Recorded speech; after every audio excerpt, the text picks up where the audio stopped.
Hi అండి. Hi, మీ పేరు? విజయ్ కుమారి. Big boss season 8 చూస్తున్నారా? చూస్తున్నాం. ఎలా అనిపిస్తుంది సీజన్ 8? పర్లేదు, బానే ఉంది, మంచిగా అనిపిస్తుంది. కంటెంటెడ్స్ అందరూ మంచిగానే ఆడుతుర్రు. ఇక్కడ ఎవరు బాగా ఆడుతున్నారు? సీత. సీత. ఆ, సీత బాగా ఆడుతుంది. ఇంకెవరు ఆడట్లేదా బాగా? ఇంకా అంటే ఫేవరెట్ పర్సన్ ఎక్కువగా చూసేది.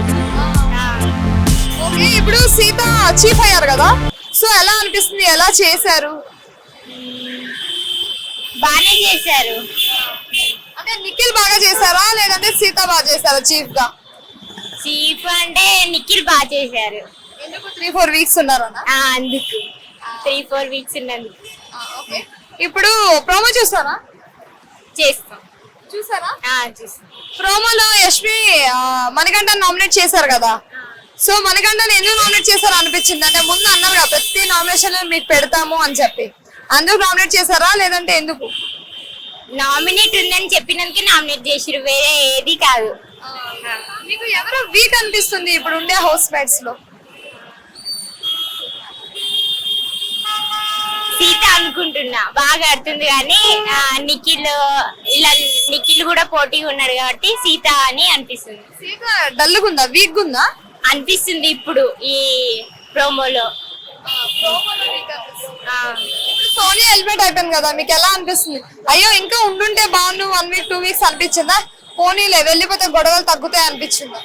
అంటే ఫస్ట్ కాబట్టి ఉంటే మంచిగా ఉండే, తర్వాత మళ్ళీ రిజల్ట్ బట్టి ఎలిమినేట్ చేసింటే మంచిగా ఉంది. ఇప్పుడు వైల్డ్ కార్డ్ ఎంట్రీలో ఎవరు వస్తే బాగుంటుందని మీ ఒపీనియన్? ఎవరంటే